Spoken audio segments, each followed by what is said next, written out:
YCP social media మాధ్యమాల్లో వచ్చిన కథనాలపై తిరుపతిలోని ఎస్పీ కార్యాలయంలో జనసేన నేత రాజారెడ్డి ఫిర్యాదు చేశారు. వచ్చిన వార్తల్లో ఎవరి నిజానిజాలు పరిగణలోకి తీసుకొని చర్యలు తీసుకుంటామని పోలీసులు చెప్పినట్లు రాజారెడ్డి తెలిపారు.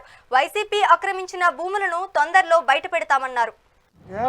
రాష్ట్రంలో జనసేన పార్టీకి మా అధ్యక్షులు పవన్ కళ్యాణ్ గారికి వచ్చే ఆదరణ చూడలేకుండా తిరుపతిలో కొంతమంది వైసీపీ నాయకులు ఒక పత్రిక పెట్టుకొని ఆ పత్రిక ద్వారా జనసేన పార్టీ నాయకుల్ని అటు ఎమ్మెల్యే గారిని మాకొచ్చినటువంటి ప్రజా ఆదరణ చూసి ఓర్వలేకుండా రోజుకొక కథనం రోజుకొక ఆర్టికల్ రాసి ప్రజల్ని తప్పుదావ పట్టించాలని చెప్పి చూస్తున్నారు. ఈ రాతలు రాసే ఏదైతే పేపర్ ఉందో రాయిపిస్తున్నటువంటి నాయకులైతే ఎవరైతే ఉన్నారో వాళ్ళకి జనసేన పార్టీ తరఫున తిరుపతి నుంచి ఓపెన్ ఛాలెంజ్ నేను విసురుతున్నాను.